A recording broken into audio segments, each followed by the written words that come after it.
ಸರ್ಕಾರಿ ನೌಕರರಿಗೆ good news. ಪಿಂಚಣಿದಾರರ ಕಲ್ಯಾಣ ಇಲಾಖೆಯು ಪಿಂಚಣಿಗೆ ಸಂಬಂಧಿಸಿದಂತೆ ಒಂದು ಮಾಹಿತಿಯನ್ನು ಬಿಡುಗಡೆಗೊಳಿಸಿದ್ದು, ಕೆಲವೊಂದು ನಿಯಮಗಳನ್ನು ಕೂಡ ಬದಲಾಯಿಸಲಾಗಿದೆ.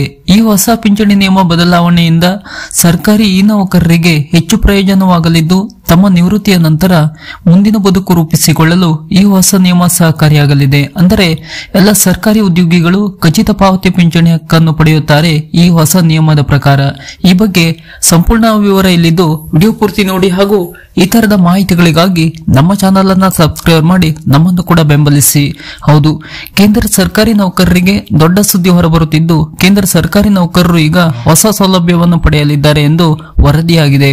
ಹೊಸದಾಗಿ ಅಧಿಸೂಚಿತ ನಿಯಮಗಳ ಪ್ರಕಾರ 20 ವರ್ಷ ಅಥವಾ ಅದಕ್ಕಿಂತ ಹೆಚ್ಚಿನ ಸೇವೆಯನ್ನು ಪೂರ್ಣಗೊಳಿಸಿದ ನಂತರ ಸ್ವಯಂ ಪ್ರೇರಿತ ನಿವೃತ್ತಿ ತೆಗೆದುಕೊಳ್ಳುವ ಉದ್ಯೋಗಿಗಳು ಪ್ರೋರೇಟಾ ಆಧಾರದ ಮೇಲೆ ಖಚಿತ ಪಾವತಿ ಅಂದರೆ ಪಿಂಚಣಿ ಪಡೆಯುವ ಹಕ್ಕನ್ನು ಹೊಂದಿರುತ್ತಾರೆ.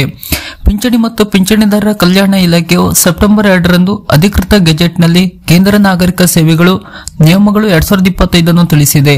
ರಾಷ್ಟ್ರೀಯ ಪಿಂಚಣಿ ವ್ಯವಸ್ಥೆಯಡಿಯಲ್ಲಿ ಸಮಗ್ರ ಪಿಂಚಣಿ ಯೋಜನೆ ಆಯ್ಕೆ ಮಾಡಿಕೊಳ್ಳುವ ಕೇಂದ್ರ ಸರ್ಕಾರಿ ನೌಕರರಿಗೆ ಸಂಬಂಧಿಸಿದಂತೆ ಸಮಗ್ರ ಪಿಂಚಣಿ ಯೋಜನೆಯಡಿಯಲ್ಲಿ ಪ್ರಯೋಜನಗಳಿಗೆ ಸಂಬಂಧಿಸಿದ ವಿಷಯಗಳನ್ನು ನಿಯಂತ್ರಿಸುವುದು ಈ ನಿಯಮಗಳ ಉದ್ದೇಶವಾಗಿದೆ.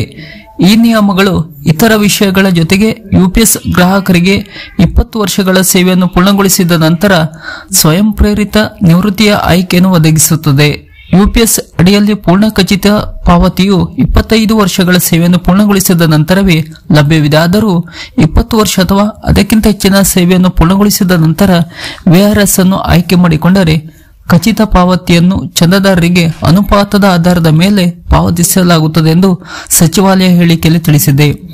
ಈ ಪಾವತಿಯನ್ನು ನಿವೃತ್ತಿಯ ದಿನಾಂಕದಿಂದ ಪಾವತಿಸಲಾಗುವುದು. ಹೆಚ್ಚುವರಿಯಾಗಿ ವಿಆರ್ಎಸ್ ಅನ್ನು ಪಡೆದ ನಂತರ ಉದ್ಯೋಗಿ ಮರಣ ಹೊಂದಿದ ಸಂದರ್ಭದಲ್ಲಿ ಆದರೆ ಖಚಿತ ಪಾವತಿ ಪ್ರಾರಂಭವಾಗುವ ಮೊದಲು ಕಾನೂನುಬದ್ಧವಾಗಿ ವಿವಾಹಿತ ಸಂಗಾತಿಗೆ ಕುಟುಂಬದ ಪಾವತಿಯನ್ನು ನೀಡಲಾಗುತ್ತದೆ.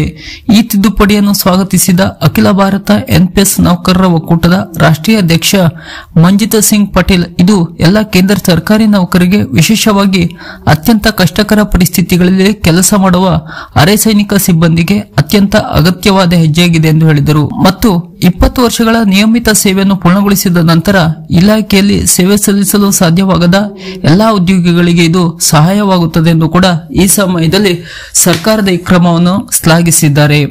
ಇದು ಪಿಂಚಣಿಯಲ್ಲಿ ತಂದಿರುವ ಹೊಸ ಬದಲಾವಣೆ.